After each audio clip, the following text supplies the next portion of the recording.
Hello dear student, welcome to our YouTube channel mathematics world.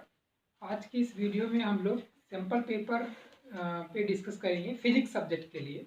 अब आप लोग को इस यूट्यूब चैनल पे आपको जो प्रीवियस ईयर के सैम्पल पेपर्स हैं उस पर प्रैक्टिस कराई जाएगी। आई होप आप सबका जो सिलेबस है वो आप लोगों ने फिनिश कर लिया होगा। अब आपको नंबर ऑफ टाइम्स रिवीजन की ज़रूरत है अगर आप अपने बोर्ड एग्जाम में अच्छे मार्क्स लाना चाहते हैं तब, क्योंकि अभी जो अभी जो चल रहा है मार्क्स, वो अभी बहुत ही हाई मार्क्स आ रहे हैं स्टूडेंट को। तो अभी अगर उस लाइन में आगे नहीं रहेंगे तो काफ़ी पीछे छूट जाएंगे, क्योंकि ढेर सारे कम्पिटेटिव एग्जाम में या फिर एंट्रेंस एग्जाम में परसेंटेज वाइज भी कहीं कहीं पे है। जैसे दिल्ली यूनिवर्सिटी में आपको कहीं एडमिशन लेना है तो वहाँ पे परसेंटेज मायने रखता है। इट मीन्स आपका जो मतलब हर सब्जेक्ट में मार्क्स है वो काफ़ी अच्छा होना चाहिए, 90 प्लस 95 प्लस होना चाहिए।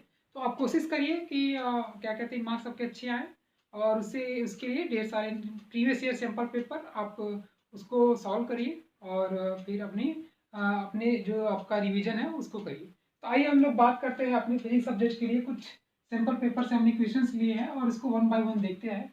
तो आपका ये जो पहला क्वेश्चन है वो है गॉस लॉ पे बेस्ड है। ये अब इन्होंने क्या कहा, if the net electric flux through a closed surface is zero then अब आपको चार ऑप्शन दिया हुआ था। ये आपका पिछले पिछले ही साल में आया हुआ था। ये ऑब्जेक्टिव टाइप क्वेश्चन था। जिन्होंने ये आप देखा होगा पिछले सैंपल पेपर्स, उनको ये पता होगा, और नहीं भी देखा है तो वो देख लेंगे।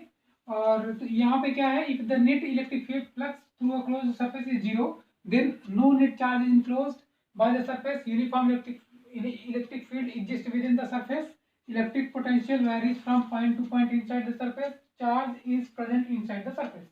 अब आपको गॉस लॉ ऑफ इलेक्ट्रोस्टैटिक वहाँ पे आपने पढ़ा होगा, तो वहाँ पे आपने पढ़ा होगा कि अगर हमारे पास the flux link through any close surface is given by 1/epsilon naught times Q E L. ठीक है, आपका कुछ इस तरीके से था गॉस लॉ का स्टेटमेंट जो था, फाई टोटल इक्वल्स टू क्या था, 1/epsilon naught times of Q enclosed. जितना चार्ज इनक्लोज होगा अगर उसमें हम 1/epsilon naught टाइम से मल्टीप्लाई कर देते हैं तब हमें आपका क्या मिल जाता है, total net flux enclosed with the given close surface. ठीक है, तो अब यहाँ पे इन्होंने दे रखा है if q phi total is zero. ठीक है, that means q inclusive is also zero. Q zero, चूंकि आपका 1/epsilon naught तो जीरो हो नहीं सकता, चूंकि ये परमिटिविटी है ऑफ द फ्री स्पेस, तो आपका क्या जीरो हो जाएगा, क्यू इनक्लोज जीरो हो जाएगा। इट मीन्स जो charge enclosed by the closed surface होगा वो जीरो हो जाएगा। और इस तरीके से आपका ऑप्शन ये 1 इज करेक्ट है। ठीक है, तो इस तरीके से आप अपने क्वेश्चंस को कर सकते हैं। जस्ट आपको मतलब रिजल्ट ध्यान रहने चाहिए, और उसका जो मतलब मेन उसका जो बेसिक फिनोमेना है वो पता हो तो फिर आप आसानी से कर सकते हैं। अब आप सोचिए कि भाई एप्सिलॉन नॉट भी जीरो हो सकता है, लेकिन ऐसा नहीं है, क्योंकि वो परमिटिविटी है, एक तरीके से कांस्टेंट है, वो तो जीरो होगा नहीं, तो क्यू इनक्लूज को जीरो होना पड़ेगा। अब यहाँ पे क्या कह रहा है कि an electric dipole consisting of the charges plus q and minus q separated by a distance l is in stable equilibrium in a uniform electric field E, the electrostatic potential energy of the dipole is। Actually आप potential energy का जो expression है आपने पढ़ा होगा, U equal to कितना होता है, माइनस पी ई। आपका माइनस क्या होता था, इलेक्ट्रिक डायपोल मूवमेंट होता था, और E क्या होता था, इलेक्ट्रिक फील्ड होता था। ठीक है, अगर जाहिर सी बात है अगर इन्होंने दो चार्जेस दे रखे हैं, आप सेम चार्ज टाइप मतलब same type and same magnitude, तो सॉरी सेम टाइप क्या, अनलाइक चार्जेस हैं, आप सेम मैग्नीट्यूड, तो जस्ट ऑब्वियस है कि ये डायपोल फॉर्म करेगा, और डायपोल फॉर्म करेगा तो उसका कुछ डायपोल मूवमेंट होगा। सिंपल सा पहले हम इलेक्ट्रिक पोटेंशियल एनर्जी का एक्सप्रेशन लिख लेते हैं, ये आपका आता है। ठीक है, और जब इन्होंने दो चार्ज दे रखे हैं तो जाहिर सी बात है इनका कुछ डायपोल मूवमेंट होगा, अगर ये सेम मैग्नीट्यूड के हैं। तो अब यहाँ पे इन्होंने सेपरेशन यल दे रखा है, तो यहाँ पर जो पोटेंशियल एनर्जी हो जाएगा वो क्या हो जाएगा, क्यू टाइम्स ऑफ एल। अगर आप चूंकि आपने डेरिवेशन करते समय वहाँ पे बुक में आपका 2d लिया हुआ रहता था या 2q लिए रहते थे, तो क्या लिखते थे आप, 2l रहता था, और यहाँ पे क्या लिखते थे आप, माइनस क्यू प्लस क्यू लिखते थे, तो यहाँ पे इलेक्ट्रिक डायपोल मूवमेंट क्या आ जाता था, क्यू टाइम्स ऑफ 2l आ जाता था। बट यहाँ पे अगर आपका कैपिटल एल इन्होंने दे रखा है तो आपका जस्ट क्यू एल हो जाएगा। तो इसमें 2l हो या एल हो, जस्ट ये याद रखिए सेपरेशन है वो, ये 2l फॉर्मूला नहीं है। वो सेपरेशन है, कुछ भी सेपरेशन रहे, हम कहते हैं एल नहीं L/2 है, तब भी वो हो जाएगा Q इंटू L/2 हो जाएगा। तो इस हिसाब से यहाँ पे कितना -Q into L times of E, तो ये इलेक्ट्रिक फील्ड है। तो ये आपका इलेक्ट्रोस्टैटिक पोटेंशियल एनर्जी का फॉर्म एक्सप्रेशन आ गया, जो कि ऑप्शन नंबर सी है। तो इस हिसाब से ये आपका ऑप्शन सी करेक्ट है। तो ये बात हो गई इसके लिए। अब हम नेक्स्ट प्रॉब्लम की तरफ चलते हैं। तो इसमें क्या है, a potentiometer can measure EMF of a cell because the sensitivity of potentiometer, यहाँ पे पोटेंशियोमीटर था, the sensitivity of potentiometer is large, no current is drawn from the cell at a balance L, no current flows in the wire of potentiometer at a balance, internal resistance of the cell is neglected। अब ये चीज potentiometer आपने पढ़ी होगी Kirchhoff law electrical circuit वाले chapter में, और वहां पे आपने देखा है पोटेंशियल मीटर का प्रिंसिपल क्या है। पोटेंशियल मीटर में एक्चुअली क्या होता है, एक आपकी बैटरी कनेक्टेड रहती है और इसके क्रॉस एक सेल कनेक्टेड रहता है, जिसका हमें ईएमएफ फाइंड आउट करना रहता है। और उसमें क्या होता है, एक गैल्वेनोमीटर के साथ के थ्रू एक जॉकी लगी रहती है, जिसको हमको वायर पर स्लाइड करना होता है, और वहां पे हमें क्या मिलता है, देन हम उसका नल पॉइंट फाइंड आउट करते हैं कि हमारा नल पॉइंट कहाँ पे है। तो कुछ पोटेंशियल जो है आपका पोटेंशियोमीटर का कुछ फिगर इस तरीके से रहता है। आपको एक्चुअली ये सब तभी चीजें आ पाएंगी जब आप इसका प्रिंसिपल अच्छे से पढ़े रहेंगे। ये बैटरी की सप्लाई है, तो करंट आई आपकी इस डायरेक्शन में फ्लो करेगी, जाहिर सी बात है। और दूसरा टर्मिनल में यहाँ पे आपका एक सेल है जिसको कि आपने कनेक्ट कर रखा है, ये जॉकी है, सॉरी ये जॉकी तो ये यहाँ पे कनेक्टेड है, और ये क्या है, गैल्वेनोमीटर है। गैल्वेनोमीटर में जब कोई भी डिफ्लेक्शन नहीं आएगा उस केस में बात कर रहे हैं, तो वो है क्या कंडीशन होगी, ठीक है। तो ये करंट भी यहाँ पे होगा। अब वहाँ पे उसकी वर्किंग भी आपने देखी है पोटेंशियोमीटर में, ये गैल्वेनोमीटर है। तो अब यहाँ पे क्या कह रहे हैं, potentiometer can measure EMF of a cell, EMF of a cell को मेजर कर सकता है कब, जब द सेंसिटिविटी ऑफ द उस केस में क्या होगा, the sensitivity of potentiometer is large. It means के जो होता है ये आपका क्या डिटरमिन करता है, पोटेंशियल ग्रेडियंट होता है, या क्या ये क्या डिटरमिन करता है, सेंसिटिविटी ऑफ द पोटेंशियोमीटर। ये क्या होता है, potential difference per unit length. अगर ये आपको पोटेंशियल डिफरेंस यहाँ पे भी होता तो ये पर यूनिट लेंथ ये आपका क्या होता, potential gradient which determine the sensitivity of the potentiometer. But यहाँ पे हमें क्या, इसका लार्ज होना या स्मॉल होना हमें इससे क्या फर्क पड़ेगा, क्योंकि हमें क्या मेजर करना है इसमें, तो इसका कोई रिलेशन नहीं है, ठीक है। No current is drawn from the cell at a balance, ऐसा नहीं है एक्चुअली। इस केस में डिफ्लेक्शन नहीं आ रहा, तो इसका ये मतलब नहीं कि सेल से करंट आएगी, बल्कि इसका ये मतलब है कि उस केस में आपका जो पोटेंशियल ड्रॉप जो होगा इसके क्रॉस वो किसके इक्वल होगा, ईएमएफ ऑफ अ सेल के इक्वल होगा। यही तो आपने प्रिंसिपल में पढ़ा है, ईबीसी है, तो at that time the potential at AC will be equals to the EMF of the cell. It means E is equals to वही आपका V टाइम्स ऑफ क्या कहते हैं कि K इंटू L, ठीक है, ये वही चीज है। तो अब ये तो जीरो होगा नहीं, इट मींस ये भी नहीं करेक्ट है, ये भी नहीं करेक्ट है। और no current flows in the wire potentiometer at balance, अब ये चीज यहाँ पे करेक्ट है, क्योंकि इस केस में डिफ्लेक्शन अगर नहीं है तो यहाँ पे करंट तो कोई भी नहीं फ्लो करेगी इस केस में, ठीक है। तो आपका इस तरीके से ऑप्शन सी करेक्ट हो जाएगा। इसी तरीके से कुछ और प्रॉब्लम है जो कि आइए हम लोग कर लेते हैं, जो कि आपके सैंपल पेपर पे में आई हुई। तो कुछ और क्वेश्चन देख लेते हैं जो कि आपके उस सैंपल पेपर में आए हुए थे।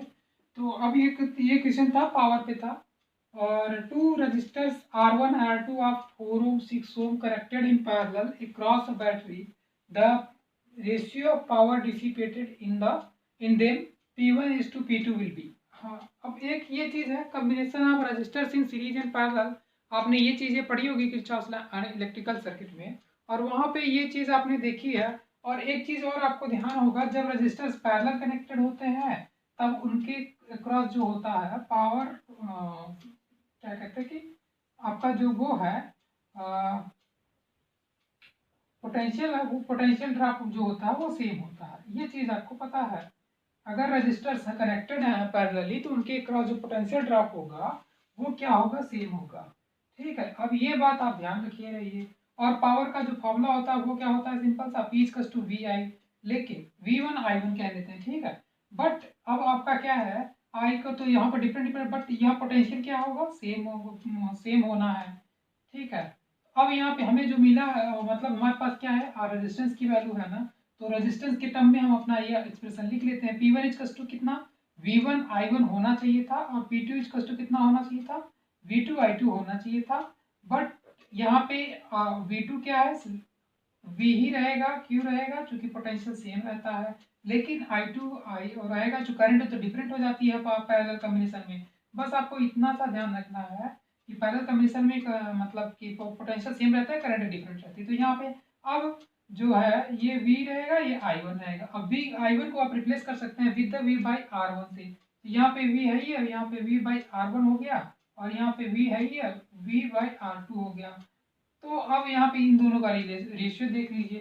तो रेशियो सिंपल से कितना आ जाएगा, P1 is to P2 equal to, ये आपका क्या आया है, V square by R1 multiplied by R2 by V square. तो V स्क्वायर आपका कैंसिल आउट हो जाएगा, R2 बाई R1। ये आपका पावर का रेशियो आ गया जब वो कनेक्टेड है पैरेलल में तब। आप डायरेक्ट फार्मूला भी याद रख सकते हैं।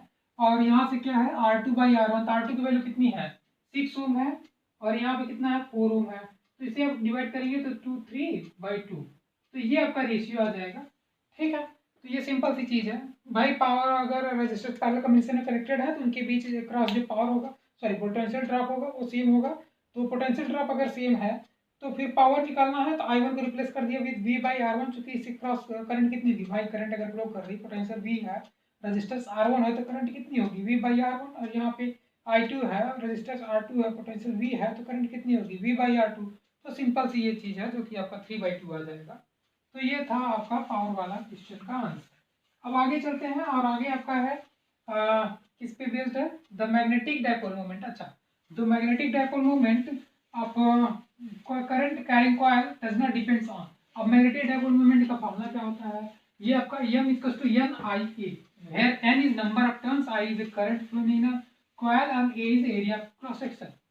आपका जो मैग्नेटिक डायपोल, बस वही फॉर्मूला याद रखिए। ये क्या है, NIA।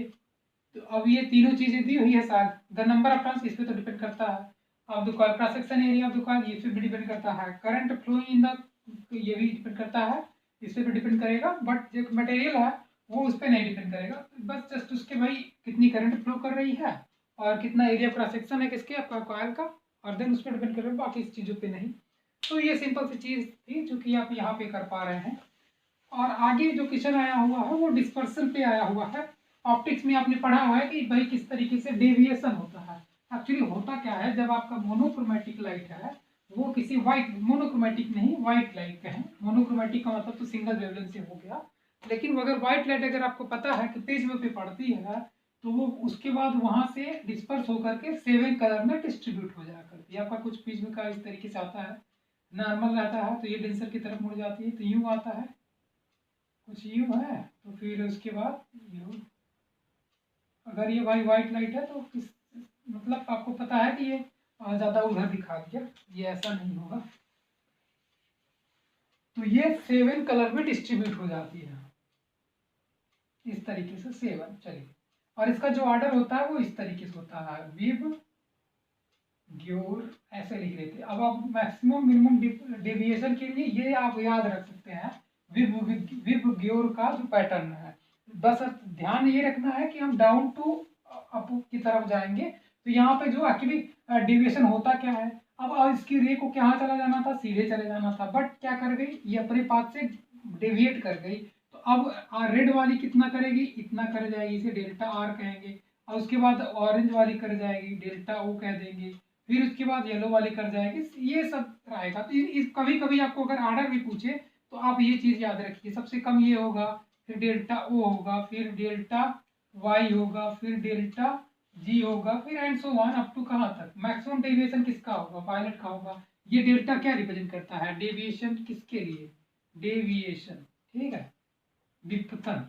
ये जो है, अगर आपकी व्हाइट लाइट अगर प्रिज्म पे पड़ती है तो वो प्रिज्म से क्रॉस होने के बाद इस तरीके से वो 7 कलर्स में डिस्ट्रीब्यूट हो जाएगी, और वहां पे जो सबसे मिनिमम डेविएशन होगा वो रेड कलर का होगा। तो ये ऑप्शन इस तरीके से आपका option A is correct answer है। तो अब आगे बाकी चीजें हम लोग आगे आने वाले वीडियोज में करेंगे। पर डे आपका जो है ये सैंपल पेपर वाला प्रैक्टिस चलती रहेगी, और बाकी अदर सब्जेक्ट के लिए भी चलेगा। तो अब इस सैंपल पेपर के प्रिपरेशन के लिए आप अपने फ्रेंड सर्कल में वीडियो शेयर कर सकते हैं, और लाइक और शेयर करिए और सब्सक्राइब करिए, और आप और वीडियोस के लिए आज के लिए इतना। Thank you.